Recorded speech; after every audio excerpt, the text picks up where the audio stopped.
Resto Shaman in Cataclysm is a pretty strong all-around healer. It has decent passive tank healing, decent direct tank healing, and quite strong raid healing so long as the raid is in your healing range. Although it does suffer a bit from overlapping a little bit in its strengths with Holy Paladin, given that Holy Paladin is like kind of absurd, kind of OP and busted in Cataclysm, as well as being like pretty easy to play at like 90% effectiveness. Although Resto Shaman is also quite easy to play. However, Resto Shaman does have an advantage over Holy Paladin in that it has like pretty powerful hots, as well as being like a much more valuable flex option. You're really going to see a lot more Shamans flexing to Ellie than you are going to see Holy Paladins flexing to Retribution. Ellie is just like a lot stronger of a spec than Retribution. As well as the gear overlap is very high. You can heal very well on a Resto Shaman in full Ellie gear, not even swapping anything out, not even trinkets, nothing. Like if you literally have no off-spec gear, you can heal very effectively in Ellie Shaman gear. So now that we've talked about strengths and weaknesses a little bit and just done a little intro, I'm going to go over really quickly the toolkit. So we have our basic 3 heal structure with heal, greater heal, and flash heal, like every healer in Cataclysm. Although you can basically just remove heal and flash heal from your bars. Our greater heal is insane and very strong, and this is the one we're going to be casting most of the time. We also have like a lot of the stuff you're going to be familiar with if you've played any other version of Shaman. So chain heal, pretty strong raid heal, decent filler in this version of the game. Not super insane busted like it is in Wrath. Earth Shield, a little bit nerfed in this version of the game, but still quite strong passive tank healing. We have our Earth Living weapon, standard, just some spell power and a chance to proc a hot. We have our Riptide, which you'll recognize from Wrath if you played Wrath. However, in this version of the game, it is actually worth casting. It's insane. Does a pretty strong initial heal, and the healing over time effect is also quite strong, and still retains its effect of being able to boost our chain heals. Thing that we really get in this expansion that's super insane is Healing Rain. Healing Rain is an AoE ground targeted effect. You can see it has a quite large radius. It has a 10-second cooldown and a little bit over a 10-second duration. So assuming you cast this on cooldown, it's 1.75 second cast time, so you're going to have like 1 second downtime if you cast this on cooldown, but you can pretty much just keep this up 100% of the time, and it's very, very insane. It scales up infinitely no matter how many targets are in it because it has a chance to proc Earth Living on every tick. It does diminish after 6 targets in the area, but the chance to proc Earth Living weapon is always the same no matter how many targets are in it. So it's very, very good scaling. So that's our toolkit. Again, not changed too much, basically the same stuff. It's just a lot of the stuff that was bad in Wrath has been buffed to now be castable. So now that we talked about just a brief overview of our toolkit, we're going to talk about talents. So for specking Resto, you get Earth Shield, pretty powerful. You get Purification, which is just 25% increased healing and a reduced cast time on our casted heals. We have Meditation, which is 50% spirit regen. Again, spirit is now just across the board good for all healers, although keep in mind we do have the reduced spirit scaling. We don't have that extra 30% that Holy Paladins and Holy Priests get. Our Mastery, this is a very interesting one to talk about. We're going to talk about this a little bit later when I talk about stats. This will basically increase your healing by a certain percentage based on the health lost of the target that you're healing. So this is like very strong if the target's very low, but if the target's like 80-90% health, it's very weak. So for talents, we're first going to pick up 3 in Spark of Life. This is just 6% healing and also 15% healing received, which is quite nice. This is just very strong point for point. We're also going to get 3 in Tidal Focus. This is about as good as Spark of Life in terms of the healing done. Each point in this is about 1.7% increased healing, whereas this is 2% per point. So very close. Just mana cost reduction is really good. We're going to get 2 in Resurgence. This is going to give us mana regen from our critical effects. Quite nice. This is going to regenerate like 30k mana on a 5-minute fight, which is quite good. It's probably stronger point for port than Tidal Focus, honestly. Assuming you have a decent crit chance, right? You have less crit, this is going to be less good. If you cast less heals, this is going to be less good. Next, we're going to get 3 out of 3 in Focused Insight. This is after casting any shock spell, your next heal's mana cost is reduced by 75% of the cost of the shock spell, and its healing effectiveness is increased by 30%. So if you read this quickly, you might actually make the mistake of thinking that 30% is like also of the mana cost of the shock, but it's not. It's actually just flat 30% increase. This is very strong, and it's strong for a particular reason. So here I'm going to show you that Flame Shock is about 4k mana. So you can see if I put a Flame Shock up here, I get this Focused Insight buff, and this buff will be consumed when I cast Healing Rain.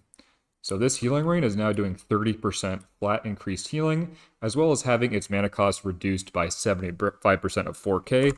And what's that? Well, it's 4,000 times 0.75, so 3,000.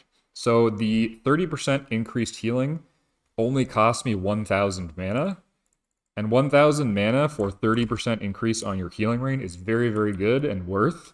So if you have the globals, you basically always want to be casting every healing rain with this buff from a flame shock. And the reason we use flame shock is because it's just the cheapest shock. So, you know, if we use one of these, we'd just be spending like 300 extra mana for basically nothing. And flame shock also does the most damage, although our damage is like basically negligible, so who cares? The same effect is also true of Unleash Elements, which also does batch. The thing about Unleash Elements, though, is that it does not affect Healing Rain. So you can see I cast a Healing Rain, and that buff from Unleash was still lingering. So you cannot batch it with Healing Rain, but you can, for example, Unleash, cast a Greater Healing Wave, and batch in a Riptide, and both will get the benefit.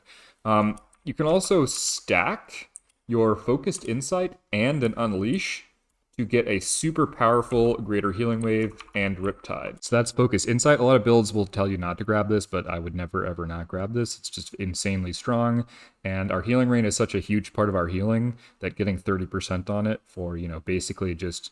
This talent basically just reads your Healing Rain costs 1,000 extra mana, but does 30% more healing, which is very, very, very powerful. So from here, we actually have quite a few choices. Resto Shaman is actually the most point-starved healer in the game. I mean, Resto Druid's like the second most point-starved, right? But Resto Shaman is like really, really point-starved, and it actually feels pretty bad. You have to give up a lot of powerful things in order to just fill out your points and get the things you need. I would never, ever not go Ancestral Healing. This makes your critical heals reduce physical damage taken by 10% for 15 seconds. So that's the inspiration buff that's also brought by priests. But we are by far the best ones to bring this. The other thing it does is it increases your maximum health on the targets you crit by a maximum of up to 10%. So if you get a couple of crits on somebody, it's, you know, they basically get 10% extra max health, which is very, very powerful. 10% extra health combined with like just having some random absorbs from a Disc Priest is insane, and nobody has to press a cooldown for it to happen. It's just always there. And the critical strikes on your healing rain will actually put this up. So we can see here, we'll just wait for it to crit. Yeah, so we've got a crit there, and each crit you can see is giving us like, you know, 300 max HP. So if you have the whole raid, or even just the tank and the melee inside your healing rain, you're just passively going to give them 10% extra HP, which is, again, very, very powerful. So never drop this. Next, I'm always going to get one in NS. NS is just a very, very good utility. Your Greater Healing Wave is an insanely powerful spot heal on the tank, especially, or even anyone rather, especially if they're low HP, again, because our Mastery is going to juice it and make it huge. Always grab a point in NS. There's just one point in everything else. Like, you'll get a little bit of throughput from these other things, but just the value of having this available to save somebody is insanely strong. So here we have our first big choice. Nature's Blessing is 6% healing of your direct heals on Earth Shielded targets per point. So this goes all the way up to 18%. If you're doing a lot of direct tank healing, you can grab points in this. Although, you know, we're not really going to be doing too much direct tank healing most of the time, because if you have a Blood DK who's competent, he should basically need mostly passive healing most of the time. Ancestral Resolve is 5% damage taken reduction while casting. So this is basically always going to be up for big instances of damage if you just play around it and are playing correctly. So 10% DR is like pretty good. This also does show up on the healing meters if you care about that. So it can be quite an HPS increase as well as just being utility. So by default, I would probably take points in this to get to the next tier. The other thing you can grab is Totemic Focus. This is going to reduce the mana cost of your totems by 30% with 2 points. And then increase their duration by 20% per point. What you might not think about here is that this is going to give you a decent amount of mana, right? But the mana cost of your totems is pretty low. I wouldn't really care about the mana reduction here. The duration is actually quite significant. It will affect your Spirit Link totem, so it will scale that up to 8.4 seconds from 6. It will also affect your Manatide totem, scaling your Manatide totem up by 40%, which is quite powerful, right? It will give all the casters and all the other healers in your raid a little bit more mana, but how much that really affects things is, you know, it's kind of hard to tell from logs actually how much mana Manatide actually gives, so who knows? Although if you don't need this DR, you don't really care about the DR, this is actually a pretty good choice over Nature's Blessing. Pretty much every fight you're going to be casting Spirit Link at some point. Every fight you're going to be casting Mana Tide Totem at some point, but most of the time you're not going to be doing that much direct healing into tanks. Only one tank at a time can have your Earth Shield. So if you're healing the off tank, for example, this will give you 0 benefit. So by default, I will take points in Ancestral Resolve, but you can again think about taking points in Totemic Focus here. Next, we're going to always get Soothing Rains and never drop this talent. It's insane. It's 50% on your Healing Stream Totem. That's actually huge. Healing Stream Totem is very, very powerful, and also 30% on your Healing Rain. So another scaler on Healing Rain. Insane, always get this. Next, as a Resto Shaman, it's very, very good to not get Dispel, but usually you're going to get Dispel just because, you know, if you're in a normal guild with normal players, it's just always good to have this as a backup because people just don't want to dispel. And, you know, if you're on Sinestra and you have racks going out and they're getting messy, having this as an option is always good. But if you don't take this, you can again get points in Totemic Focus or Nature's Blessing, depending on your particular needs, the needs of the fight, etc. But again, I would default to getting Totemic Focus. Nature's Guardian, this is actually something to mention here. It's whenever a damaging attack brings you below 30% health, your maximum health is increased by 5, 10, 15% for 10 seconds, and your threat level towards the attacker is reduced. This is just not a good defensive. Ancestral Resolve is just infinitely better than this, in my opinion, and it's just never worth taking this. This is like a PvP talent, but I don't even know if people take this in PvP. And of course, the threat is just irrelevant. You're never going to pull a threat. The other thing to mention here is Cleansing Waters. This is sort of like a, you know, PvP talent, really. It's 20% or 40% cost reduction of Dispel. And when your Dispel successfully dispels, it just heals for a little bit. I wouldn't take this ever. Maybe if you're like the only one dispelling rack and you're casting like 20, 30 dispels in a Sinestra encounter, you want to take this. But mana, again, doesn't matter on Sinestra, and the heal is only once every 6 seconds, and it's not that much. So I would basically never, ever consider taking this. So these two talents are basically just erase them from your mind and don't even really think about them too much. Next, we're going to get Mana Tide. Just always grab this. It's 1 point and it's insane. Always grab Spirit Link Totem. Even on fights where you don't need this for like a big raid damage event, you don't need it to like, you know, heal the tank through some Mortal Strike effect or something like that. It's still 10% DR on the whole raid for 6 to 9 seconds, depending on if you have Totemic Focus, which is strong. But also the secret benefit of this is that you can see dropping it here. It has a kind of a cool graphical effect. This circle is useful for your raid members to know when they're inside of the effect, obviously. But the secret benefit of this is not only does it give that 10% DR, but because it takes everyone's health down below 100%, it's going to make your AoE heals like Healing Rain, Chain Heal, all the Earth Living Weapon procs. You can see I just got a proc there. All these Earth Living Weapon procs. It's going to make all those infinitely more effective on the raid for the duration, as well as, you know, a little bit while after the duration.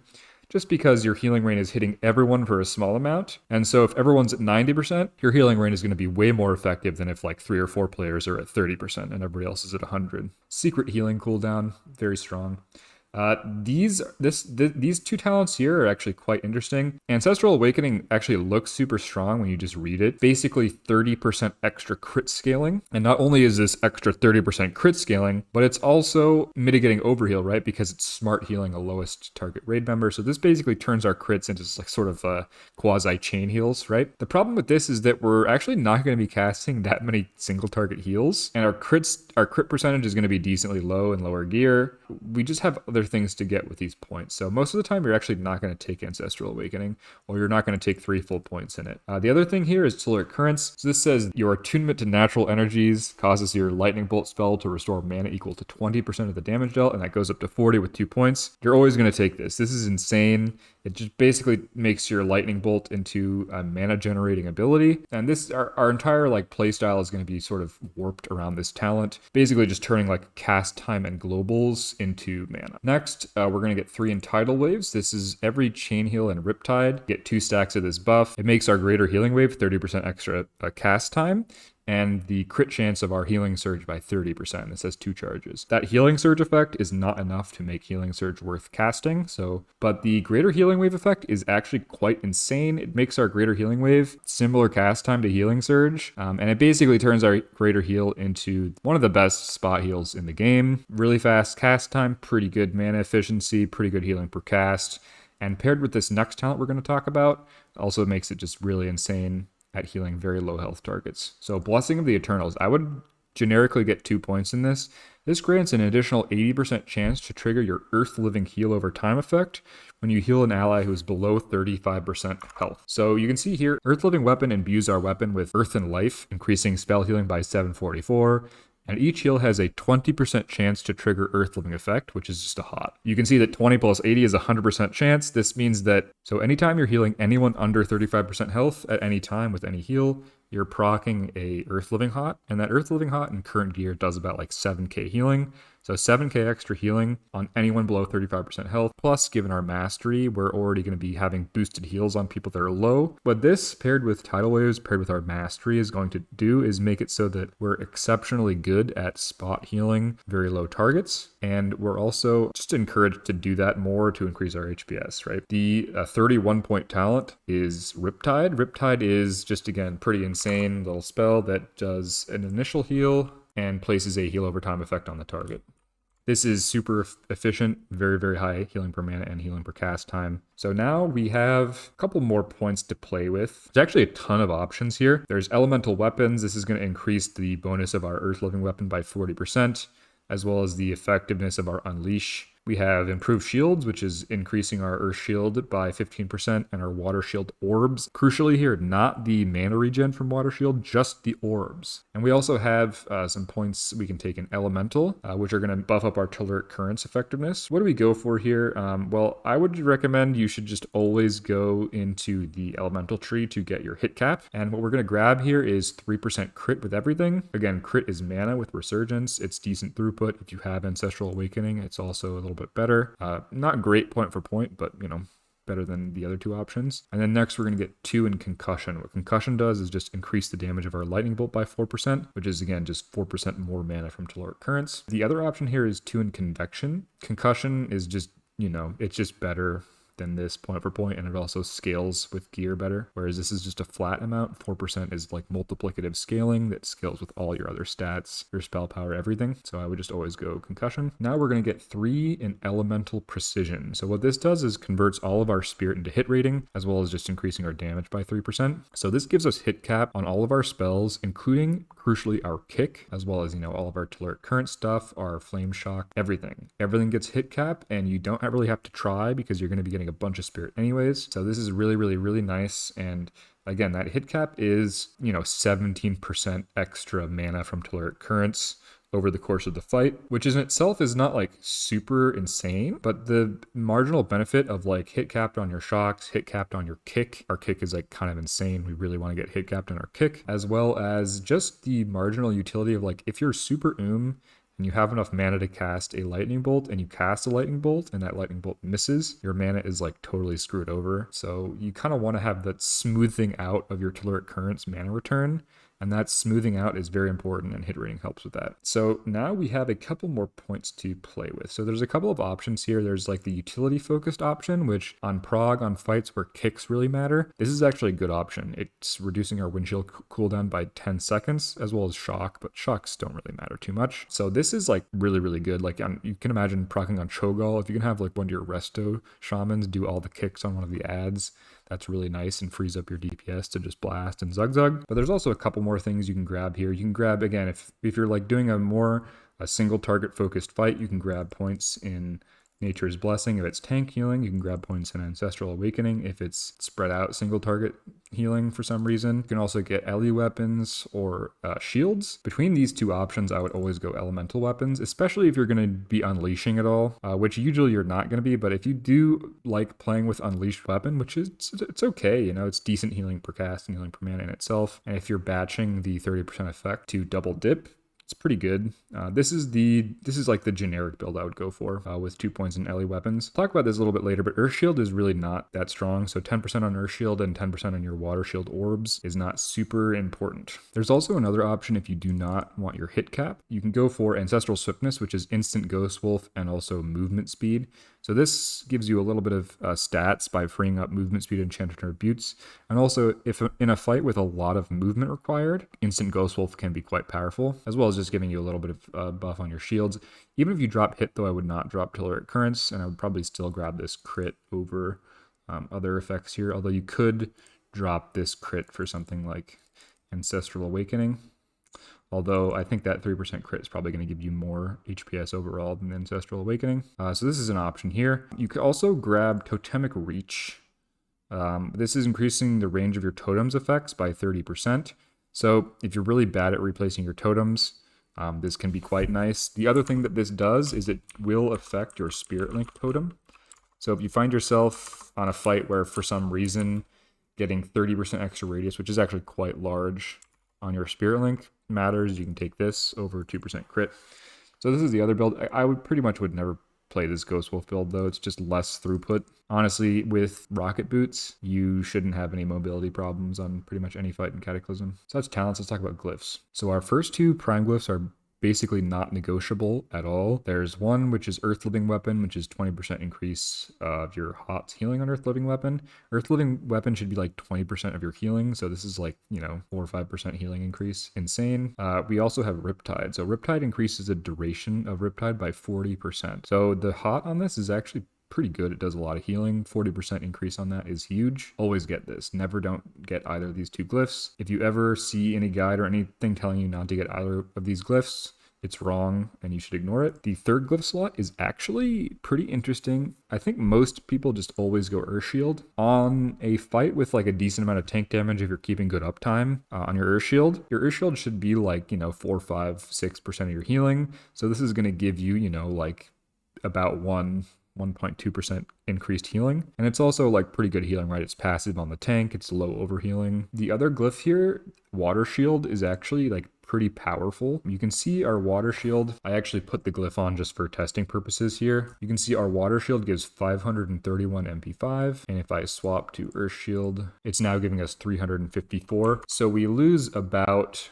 177 MP5. In a 5-minute fight, that's like 10,600 mana about, which is, 1 extra healing rain, which is a huge amount of healing, but obviously you're going to keep your healing rain up no matter what. So assuming that 10,000 mana is going to go into like your most efficient heal is, I think, a little bit unrealistic, but I basically averaged out like your healing per mana for every single spell you cast in a 5-minute fight. This is a Valion and Thralion, and I came out to about like 14.5 healing per mana.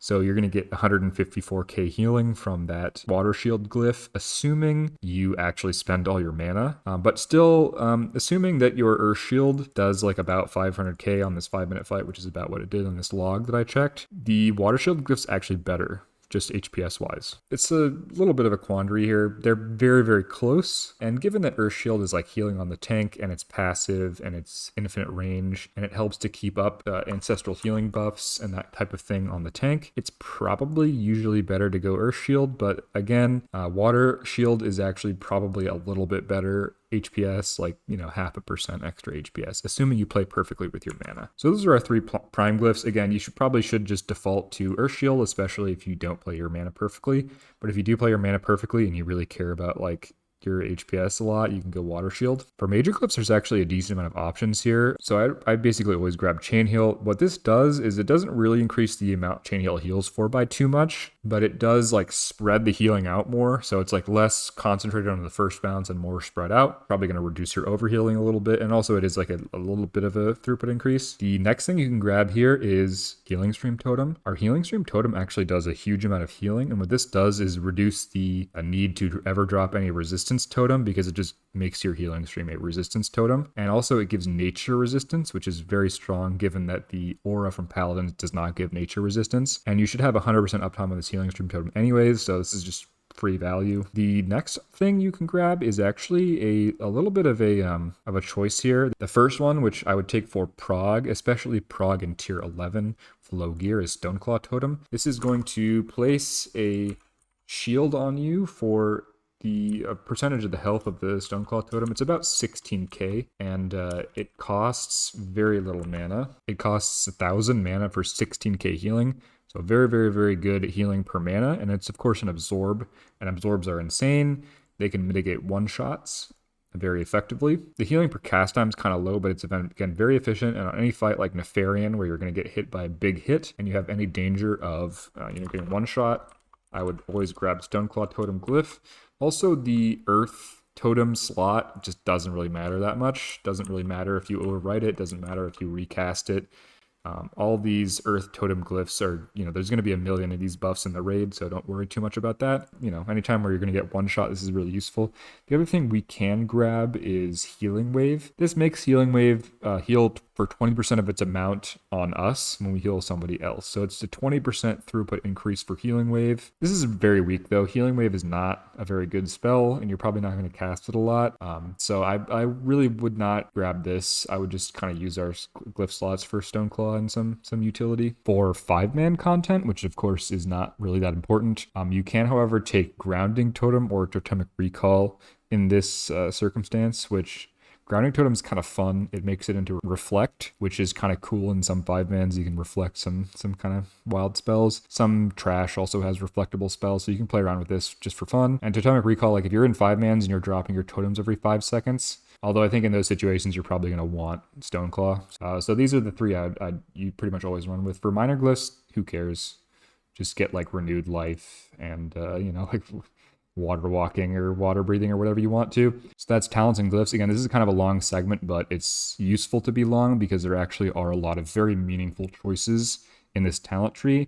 And especially given that you're probably very likely to be flex healing and you only will have one talent spec slot for Resto, it actually is important making these choices. So now that we've talked about talents and glyphs and just done a little bit of an intro, I'm going to go over like every spell in depth and talk about its strengths and weaknesses. So we're going to start with Healing Rain. Healing Rain is just insane. Healing per cast time, healing per mana. You can see I did a little spreadsheet here that's just based on a 5-minute log from like a VNT, which I think is a good representative fight, right? Some tank damage, some raid damage, decent amount of movement. All over healing is excluded here. And I also excluded Earth Living Weapon because I'm too lazy to like actually count every proc and assign it to our heals. But I think this is like decently representative. You can see our Healing Rain is like very high healing per mana, extremely high healing per cast time, better healing per cast time than all of our other spells. And given that this is excluding Earth Living Weapon, these are actually like considerably higher because Healing Rain has a lot of ticks on a lot of targets, and so it's the highest chance to proc a bunch of Earth Livings. The other things to mention about Healing Rain is, again, that it does not benefit from Unleash. It can also be instantly cast with NS if you're on the move, and during your Spirit Walker's Grace, you can cast it while moving, which is quite nice. The main downside of Healing Rain is, though its radius is decently large, and that you can usually get like the tank and the melee if you aim it correctly, it does not move. And so if people run out of your Healing Rain, all that healing is lost. Although its duration is like not too high, so if you place it in the wrong spot, it's not the end of the world. You can always move it, 10 seconds later. But this is a weakness for compared to Holy Radiance, which is targeted on a player. Does its healing up front in a big burst around that player. And then the healing over time, lingering effect, will move with that player. Similar, if not better, like healing per cast time and healing per mana as Healing Rain. But it's also just like more flexible in that way. We're just beat out by the H-Pals. H-Pals are kind of the scourge of Resto Shaman, honestly, and like every healer. Next, we're going to talk about Riptide. So Riptide is very, very efficient. You can see that it's actually, if you exclude Earth Living Weapon, its healing per mana is like higher than every other spell we have, even Earth Shield. If you get one Earth Living, or if you assume that the target is below Blessing of Eternal's threshold, those 35%, its healing per mana goes up to 21, which is like insane, huge. Its healing per cast time is a little bit lower than Healing Rain and Earth Shield, but it's higher than every one of our other spells. So this spell is super, super good.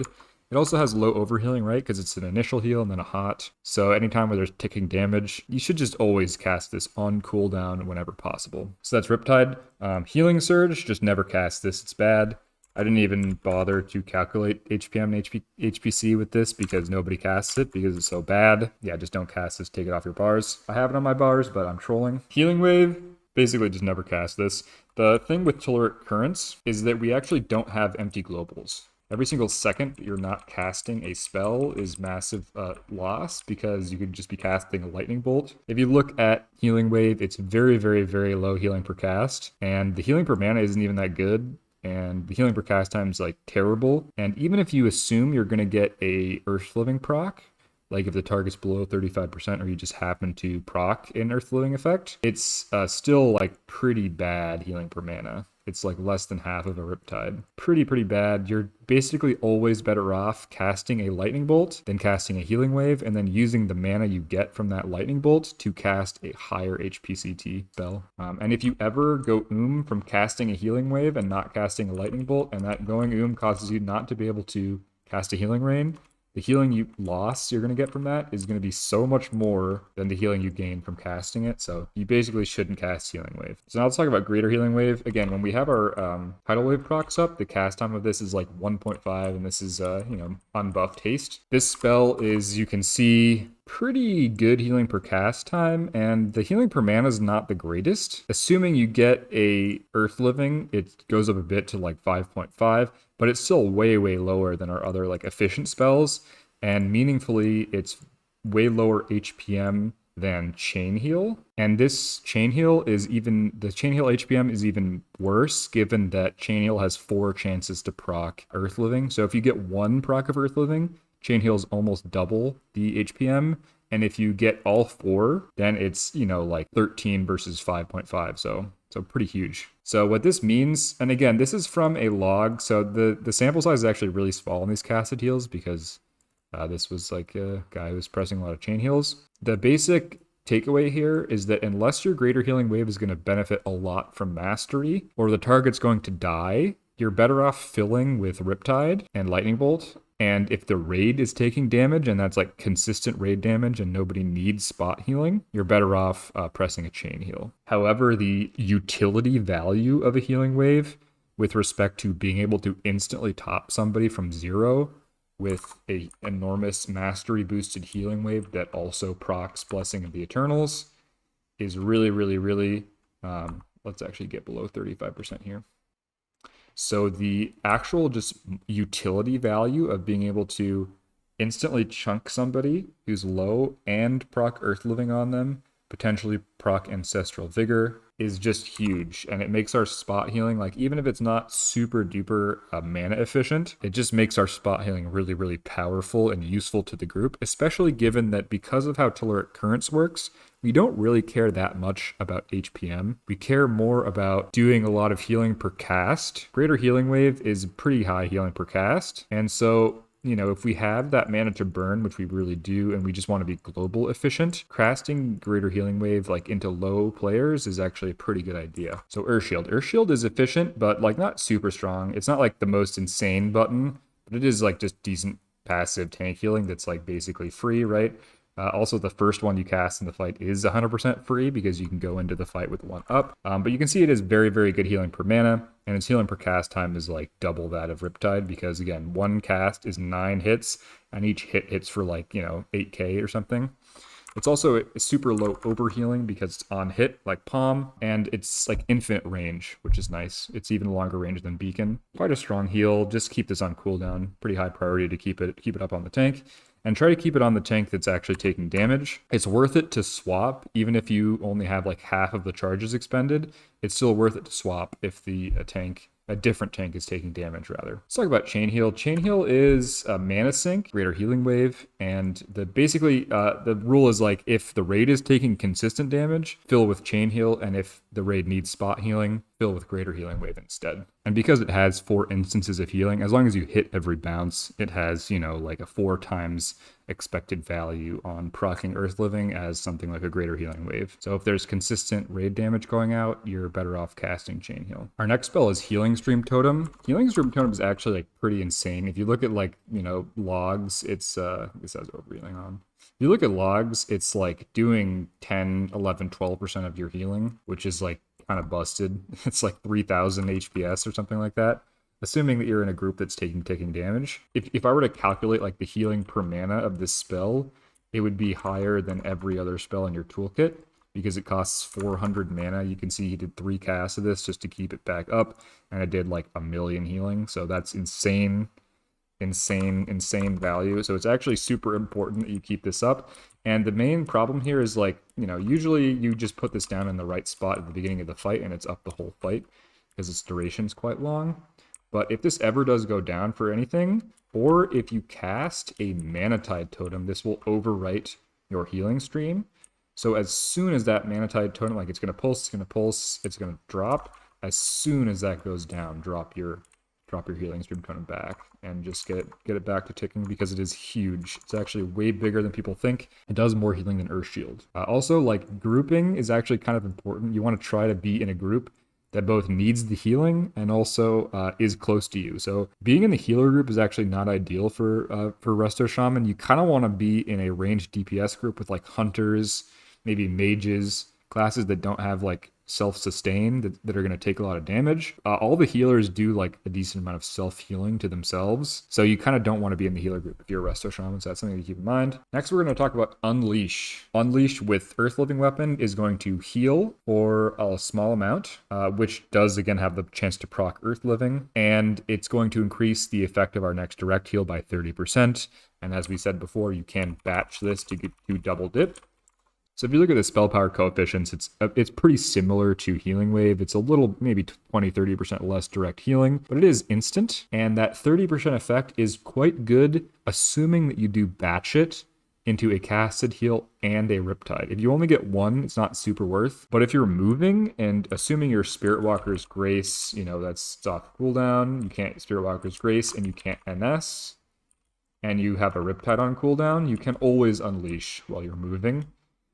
Which is, it's worth it, especially if, again, you do batch that healing effect. Also, you can, like, preemptively Flame Shock. Well, you actually have to do it in the other order. So you want to Unleash first, then Flame Shock, so that the Unleash heal doesn't consume the Flame Shock heal. And then you can cast a heal into the tank, batch a Riptide, and both the direct heal into the tank and that Riptide will get the double dipping effect of Unleash and the Flame Shock at the same time. So you can both do like a huge amount of healing to the tank and also put a really, really juicy hot on the tank for a long time. If it's like to, they're preempt damage, something like that. So that's where Unleash is useful. Outside of that, you don't want to be like casting this on cooldown in the fight. It's just not worth it. Next, we're going to talk about Manatide. The way that Manatide works is it's going to give people in your raid spirit equal to 200% of your spirit. We're going to talk about this a little bit later when we talk about stats, but you can see here I have like 1900 spirit in my full Ellie gear. I pop down a totem and it goes to 5.7k. So this is giving me like, 4,000 spirit, something kind of crazy. And it says it doesn't work with short duration spirit bonuses, but this ability is bugged as hell. And when we were testing it early, like if you stack 2 shamans with this and, you have your Heart Song buff on your weapon, it includes that. It includes the elixir for spirit. So if you want to do really degenerate stuff, you can you have your Int Flask on, swap to a spirit elixir, pop this down, and then swap back to Int Flask after its duration is over. Like there's really degenerate shit you can do with this. But honestly, it's not super worth it to min-max this to the nth degree. I wouldn't put Heart Song on your weapon, especially if you're flex healing. You can degenerately min-max Manatide if you want to, but I don't think it's really that worth to do. And just make sure you're using this on cooldown, but waiting long enough that everybody gets full effect, right? So wait till your healers are like 80% mana, and then you can drop this. Like maybe after Bloodlust, you drop this, and then just after that on cooldown. And again, remember to always put your healing stream totem back up right after that thing drops, because again, this thing just this healing stream totem secretly pumps and is insane. The last thing we're going to talk about here is a Spirit Link Totem. So this is a healing button. It's not just a cooldown, like I said before. This is going to make your healing rain and your chain heals and your Earth Living Weapon procs super effective as long as somebody's taking damage. That's one thing you can use this for, is just straight up a healing cooldown. But the other thing that this can do is it can heal people who are immune to healing. So there's actually a lot of uses for this in tier 11. A Halfis gives a healing debuff to the tanks, so you can heal through that. Kogal, when people go insane, trying to get 2 uses in a fight just to, get a little bit of boost to your throughput. as well as boosting the throughput of all your other healers. Like a Holy Radiance is going to be massively boosted if it goes into a Spirit Link. Prayer of Healing. Every healer's AoE healing is buffed by Spirit Link Totem. And you can also do really degenerate things with Spirit Link Totem, like resummon pets into it, Health Stone into it. You know, there's like a lot of really dumb things you can do to get extra healing in that Spirit Link if you really want it. But honestly, fights in Cataclysm are just not tuned so tightly that you have to actually do that kind of degenerate Spirit Link stuff. But just keep in mind that it is always an option. So now that we've talked about our spells and their strengths and weaknesses, I'm going to go over just like a quick playstyle section where I'm just going to do like a very simple priority list. And if you do this priority list, you're going to be like 95% effective. Resto Shaman is like not that hard to play. What's our number one priority on the list? Our number one priority on the list is to NS Greater Healing Wave emergency targets. So emergency healing is always like priority 0, right? Like if anybody gets chunked for 80% suddenly, you're going to NS them or Riptide them or do some sort of, you know, Greater Healing Wave cast into them to save their life. Our primary role as a healer is to prevent people from dying. And as a Resto Shaman, you're actually insanely strong at preventing people from dying because of Mastery, Blessing of the Eternals, and just the way that our Greater Heal works with its low cast time. Second is keeping Healing Rain on cooldown. Always, always, always cast Healing Rain on cooldown, and ideally you're going to be casting a Flame Shock beforehand. So what are we going to be doing here? Just trying to position it so it hits the maximum amount of people. It is target capped, but again, Earth Living is not. It's fine to send it if only, 4 to 6 targets are going to get hit. It's still good, it's still strong, it's still better than everything else we can cast. And try to position it so it hits the tanks if possible. Also, an @cursor macro will reduce your downtime. So an @cursor macro is a very good idea for Healing Rain. I'm not using it right now just because I want to be able to show you the little reticle, but an @cursor macro is always good. Third priority is just Greater Healing Wave low targets. So again, this is like if they're not an emergency, but they're below that 35%, just chuck a Greater Healing Wave on them. Your spot healing is very strong. It's pretty good healing per cast time. You're pretty efficient, and you're just better at this than basically all the other healers. Assuming that your Holy Paladin doesn't have an infusion proc, you have both the fastest and the most efficient way to top somebody who's getting chunked. So just prioritize that. After we prioritize that emergency healing stuff, fourth priority is going to be Riptide on cooldown. So the upfront healing and the hot are all powerful. Try to heal somebody with Riptide that has missing health so you don't waste that initial heal, obviously, but even if you're preempting damage, it's still worth to just put that hot out there. Next priority after Riptide on CD is Healing Stream. This is high priority. It's honestly higher priority to keep Healing Stream up than it is to keep Earth Shield up, in my opinion. Next, we're going to keep Water Shield up. Most fights, your Water Shield is not going to drop, but it's worth having a weak aura to track it and just pop this up. After Water Shield, we're going to cast Chain Heal. If the raid is stacked enough that you're going to get all your bounces, and assuming that most of them won't overheal. After this, we're going to keep Earth Shield up. So Earth Shield is actually kind of a low priority. It's really not the greatest spell of all time, but it's still worth keeping uptime on. Also keep in mind that your Earth Shield still can't overlap, so you can't have 2 Shamans with Earth Shields on the same target, which is kind of annoying. So if you have 2 Arshams in your group for some reason, just coordinate with the other Arsham. And it's also worth tracking your Earth Shield on your raid frames. You can see I track mine in the upper right-hand corner, but I also track other Resto Shamans' Earth Shields on my raid frame, so I can never overlap. Now our last priority, which might be a little bit surprising, is not cast Healing Wave, it's not sit there regenning, it's actually cast Lightning Bolt. So anytime you have any downtime, you should just always be defaulting to spamming your Lightning Bolt key, like you're playing Ellie Shaman. Any downtime where you're not casting on an Arsham is just wasted mana. It's not like the other healers where if you don't cast, you're regenning, so it's valuable.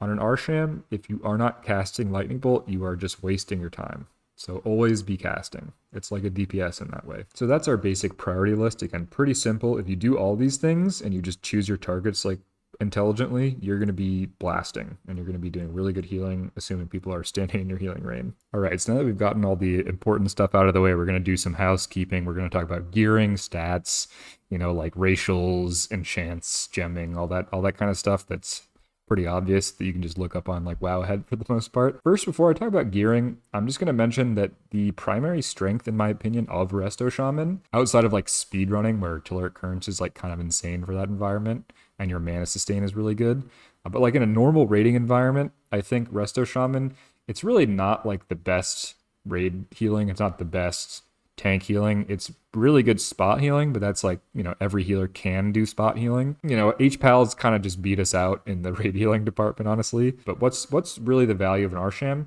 It's that Arsham is the best flex healer in my opinion. It can do really, really good healing and really, really good damage and bring really, really good utility in both healing and damage rolls with very low gear pressure. So you take up male gear, male caster gear, right? Which is like nobody wants except you. And you can do really, really good healing in full Ellie gear.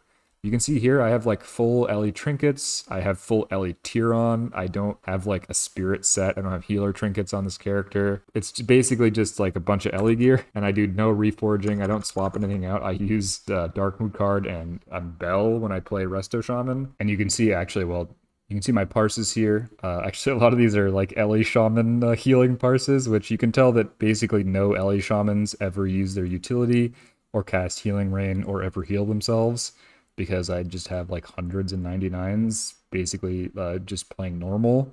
So most hybrid, this is another off topic thing, but most hybrids are terrible and don't use their utility because they're so parse brained, which is kind of a funny thing, but we'll go to restoration spec.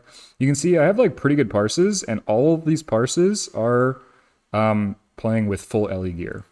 I've never put a healer trinket on. I never reforge. I never like put extra spirit gear on. I'm literally just playing in my full Ellie tier, full Zug Zug DPS trinket set, and you can get really, really good results with that if you just play correctly. So that's the huge strength of Arsham. It's just very, very good flex. Like even on a priest, the shadow and the disc gear do not really line up. The shadow gear and the holy priest gear don't really line up either, because you really want extra spirit as a holy priest. If you look at Retribution or H-Pal rather, like there's no gear overlap, and Ret's like not very good. Also like the cloth gear is very, very, like there's a lot of competition for that. So really Resto Shaman is just the best flex healer. And it's also like good enough at everything else that you're not like embarrassed to have one in your raid. So that's the real strength of Resto Shaman, in my opinion, is that niche that it fills, as well as like the utility that it brings and the ease of swapping between your specs. So now that we've gone over that, we can stop dick riding Arsham for a second and just talk about stats. You can see here I have a whole yapping about stats. If you don't care about like the nitty gritty here, just basically go Spirit, and then after Spirit, get haste to your haste caps. And then after that, doesn't really matter, but crit's probably a bit better than mastery. Then you can just gear like that. Honestly, if you just gear for your Ellie set, and just who cares for Resto. That's the basics. If you don't want to hear me yap for 10 minutes about stats, you can just skip to the next section. All right, so all the cool gamers who care about these little minutia autistic things are here now, so we're going to talk about things. Stats for Arsham are less straightforward to evaluate than the other healers, honestly. And the big reason for this is just mastery. So mastery is potency of your healing spells by like 3% per point, and then 40% base based on like the missing health of the player. And it scales. There's different breakpoints. I'm not going to go super deep into all the breakpoints, but basically, if you're like really pushing dropping healers and players are on average at much lower health values, mastery is going to get better and better. And if you're like 5 healing and people never go below 20%, this is basically worthless. So there's a lot of variability here. In order to sim this, you'd have to make a lot of really bad assumptions about how much mastery is good for, which is why for my like calculations here, I just used a log and I just took like the healing from the log instead of trying to actually mathematically simulate everything. If you assume it's Chimeron and everyone's always at like 0% HP, mastery is insane point for point. And if you assume it's like a normal raid, it's probably not very good. So mastery, it's a modest healing per cast time and healing per mana increase. It's a flat % increase to healing. It's good value point for point. It's low overhealing, right? Because the more benefit you get from mastery means the target's lower HP, so that all that benefit is going to not be overhealing because they're already low. It does not, the crucial thing here that it's very important to mention is it does not increase the mana return of Telluric Currents. So mastery does not increase the damage that your lightning bolt does. And because it doesn't increase the damage your lightning bolt does, it's not going to increase the mana you get from Telluric Currents, which is bad. Every other stat you can get other than Spirit will increase Telluric Currents. Also, like if you have 0 mastery on your character at all, you still get 40% increased scaling based on low health. And if the target's at that 40% threshold, like, and you crit on a greater healing wave, you're overhealing. So more mastery doesn't always really help. It's not the greatest stat if you simulate based on like reasonable fight conditions, in my opinion. So next let's talk about crit. I have a little bit of crit on my gear. Again, for Ellie, this is all Ellie gear, and for Ellie you don't really want crit, so this is like the minimum amount I can possibly have. It's a decent healing per cast rather than healing per mana increase. Crit also reduces the mana cost of your spells via resurgence. All the different spells have a different amount of reduction. So for something like a greater healing wave, it's a 2200 mana reduction. So assuming you have 20% crit, that's 400 mana cost reduction on your greater healing wave on average, which is just decent. It's not terrible. This reduction doesn't make crit like that much better, honestly. It's not like really outpacing your other stats that much, but it is something to mention. Also, if you do have Ancestral Awakening in your talent build, which you probably won't, but if you do have like 2 specs to spend on Resto, you can have one with either Nature's Blessing or Ancestral Awakening, and this is going to increase your crit scaling a decent amount, right? So pretty good.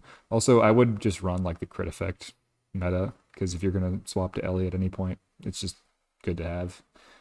Also, it increases the crit effect of your lightning bolt, so it's extra mana. Crit. The other thing that's like not HPS related but is very good is that it will increase the uptime of your ancestral healing effect. And the more uptime you have on this, the better. It's really good on the tanks. It's really good on the raid.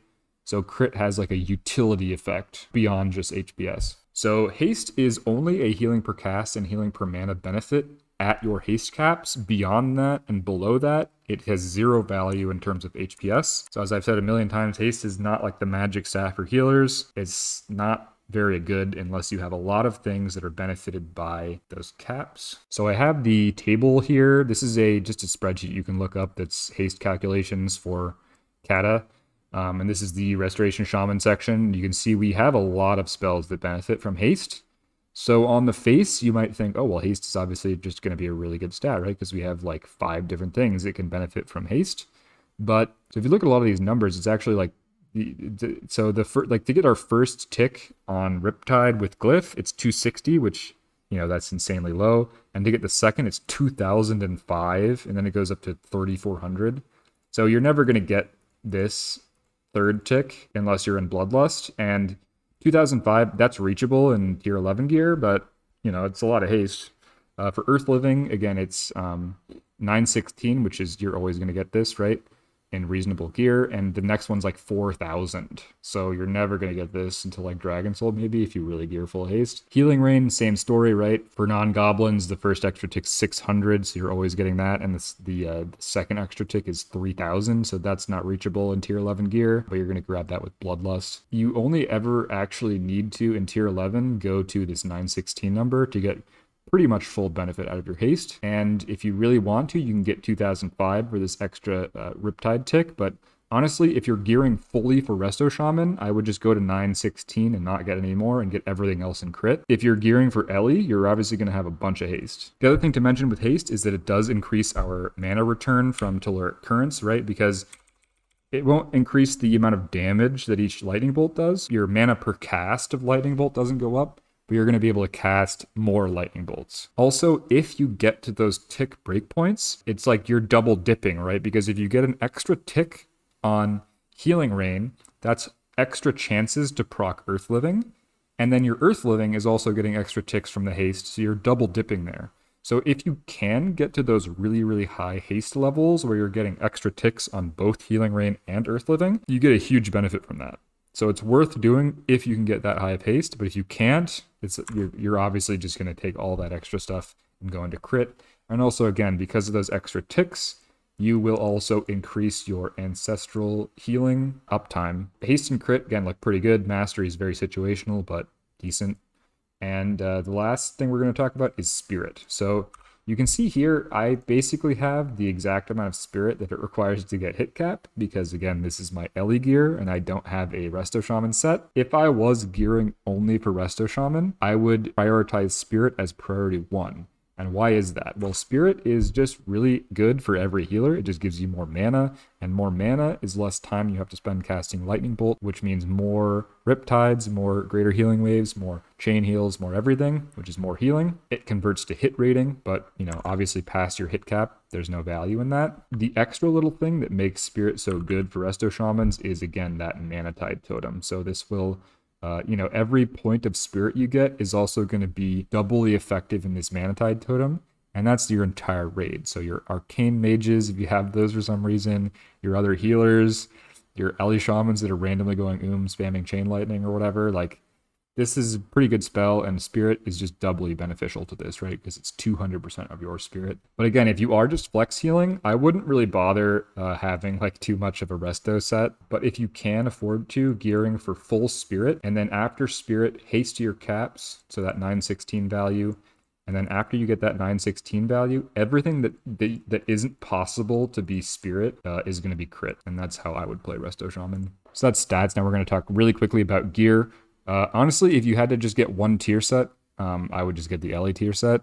The Resto tier set is actually really good. The Spirit from Riptide is quite strong, but the 10% cast time on your Lightning Bolt spell is extra mana with Telluric Current, so this does give you pretty good mana, and the Ellie tier set is well itemized. Again, you can see here I have like basically all my stuff is gemmed for Ellie. For Resto, I'd probably just gem like full Intellect and then Int Spirit and Int Haste or Crit, assuming you have like intellect neutral socket bonuses. Again, I would get the crit effect meta gem, but your gemming doesn't really matter too much. All of your enchants are just standard enchants, and I would go Power Torrent on the weapon, although there's something to be said for weapon swapping to a Heart Song enchant for your Mana Tide Totem, if you really want to sweat. For trinkets, the BIS for like Resto Shaman is going to be probably Fall Tsunami or Fall Dull. But again, you can blast with any trinkets, DPS or healing trinkets, doesn't matter. You can just blast with anything. The trinkets are honestly, there's not too huge of a difference. But if you really do want to focus fully on Resto Shaman, I would just go for like Fall plus Tsunami. On my math here, I calculated that the MP5 you get from Shard is actually super low. It's only like 320, so not too much better than like a doll. And then the haste buff from Shard is like not the greatest in my opinion. So I personally wouldn't bother grabbing a Shard. It's just not that good, especially because our CPM is like very low. A lot of our heals are long cast time. We're spamming Healing Rain. Like our CPM is just quite low. But I haven't simmed like all the other trinkets because like I just don't really care enough to. They're all probably pretty close to each other. And even with Shard, if you use the haste on use very, very well to do really spiky HPS when the raid actually needs it, you can use Shard to be as good as the other trinkets. I just don't think it's worth the effort because even if you use it perfectly, it's still just like mid. So why go through the effort? So that's stats and gearing. Now we're going to talk about racials. So if you're Alliance, you obviously are just going to be a goat man. Just be female Draenei. The male Draenei is really goofy. And you don't really have like the greatest racials here, right? Just like a chance to hit. So it's not terrible. It's okay. It's a little bit of stats. For Horde, there's actually a choice, right? You can be Goblin, you can be Troll, and you can be Tauren if you really want to be Tauren or Orc. Basically, the choice is Goblin, Troll, or Orc. And for Resto, specifically Goblin and Troll are probably quite similar, but also really good. Goblin is going to help you get to that last breakpoint. So ideally, like later on in the expansion, you probably want to be Goblin to hit those last haste breakpoints. Early on, you're better off being Troll, in my opinion. But given that you're probably going to be flex healing, I would just always go Orc. And the reason why is because Orc is way better for Elemental. The difference is not that huge for Resto, so I would just always play Orc. And if you ever want to play Enhancement for whatever reason, you also get, it's good for that too. So, and the reason why Orc is so strong for Elemental is because it has that spell power on use to snapshot into your fire elemental. And the thing to mention for Resto is that you can absolutely also still snapshot your own fire elemental and do quite a bit of damage with a fire elemental. So you can see here I just pulled up like a random high damage parsing log, and you can kind of just ignore all this other stuff because this guy's like doing TPS. He's probably in like a 6 heal raid where his healing just doesn't matter and he's just sitting there vibing, pressing Lava Burst or whatever. But you can see that just one fire Ellie did 700k. So this is 2.3k DPS, and it's just one global. It doesn't really cost that much mana.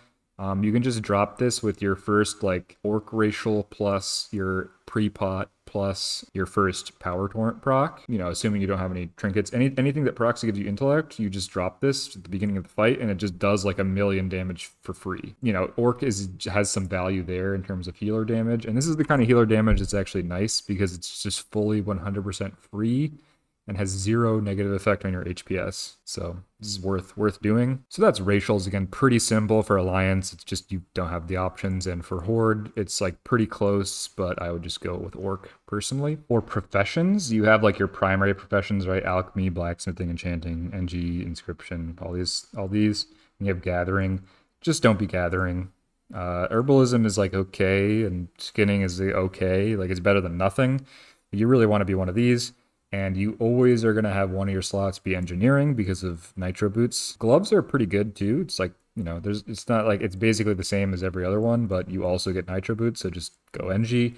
And for your second one, you are probably going to be tailoring because if you're flexing, you want the cloak proc for snapshotting your fire elemental, and tailoring is also just fine for resto. If you really want a gear swap, you can have a cloak with the spirit proc, and when you get that spirit proc, you can like snapshot it into your healing or mana tide rather.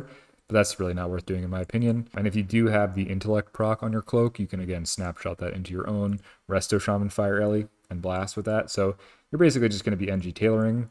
And if you are purely playing Resto Shaman, you can go NG Blacksmithing for the extra 20 main stat when we get Epic Gems. But basically any two of these is fine, but Biss is going to be NG Tailoring in my opinion. That's the guide. Pretty long one for a deceptively simple appearing spec. There's actually a lot of things to talk about for Arsham and a lot of little decisions that can have large effects on your gameplay and your outcomes. So if you enjoyed this guide, like and subscribe.